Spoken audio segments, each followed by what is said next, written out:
Back to Hardball. U.S. Congressman Tom Cole of Oklahoma has signaled that Republicans should accept President Obama's tax offer, creating the first cracks in the GOP opposition to a tax deal. Earlier today, the president made note of it. Let's listen.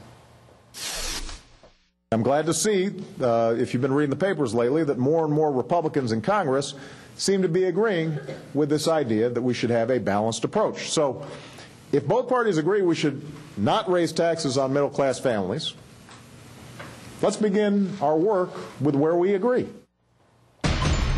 Congressman, thank you for joining us tonight. And give us your thinking about why it's important. I know politically it makes sense to many people that the middle class, people making up to $250,000 a year, get the tax cut continued, but that the people above are basically decoupled from that much larger group of people.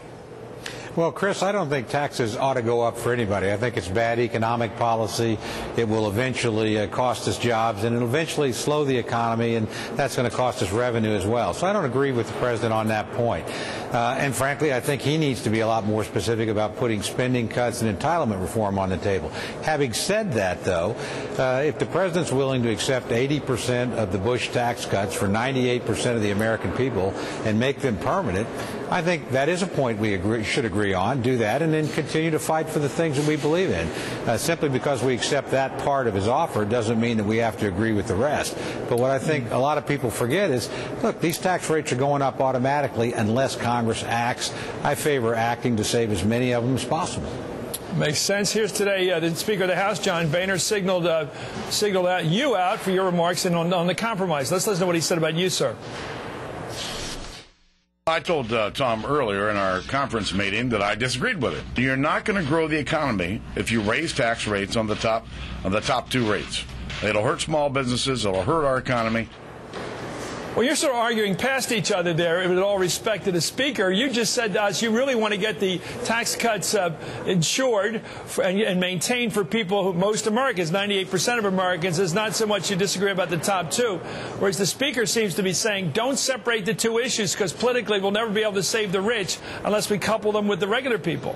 Hey, look, I think the Speaker's in a tough negotiation. I fully support him. What he's trying to achieve, which is no rate increase, but try and meet the president partway on revenue, I support that. I suspect he'll negotiate a good deal. At the end of the day, he'll come back and ask us to support him. I've helped him on every other tough vote, and this will be a tough one, and I'll probably help him again. Having said that, again, this was a private discussion in a couple of whip meetings. I was asked what I thought. I said what I thought.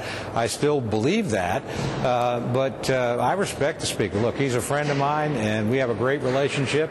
He certainly can speak honestly and openly to me. I value that. He's always given me the same privilege in return. Well, here's this morning, Grover Norquist, of course, the tax guy, said Republicans should drag out the tax negotiations as long as needed, he put it, whatever that means. But let's listen to Grover here. They can give him debt ceiling increases once a month. They can have him on a rather short leash, on a small, here's your allowance, come back next month if you've behaved. Okay, okay, wait, you're proposing that the debt ceiling be increased month by month? Monthly. Monthly if he's good, weekly if he's not. The last time that Congress fought with the president over the debt ceiling, it caused our bond rating to drop. Why would this guy, Grover Norquist, want to have this happen on a monthly basis where we're jeopardizing our credit standing in the world every month? What sense is that? I think what caused our bond rating to drop is simply the fact we're running unsustainable deficits and we're not dealing with our problem. That's exactly what the Speaker's trying to get at. In terms of this issue, again, look, these are all people I like. These are people I agree with philosophically.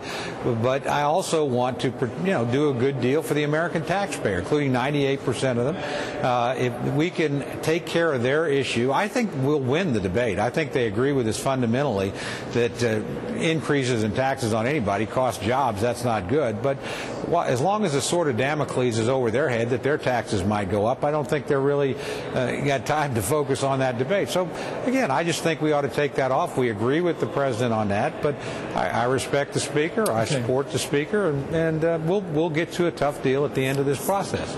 Well, we're watching how this develops. Thanks so much for coming on Hardball. U.S. Congressman Tom Cole of Oklahoma. Joining me right now is Democratic United States Senator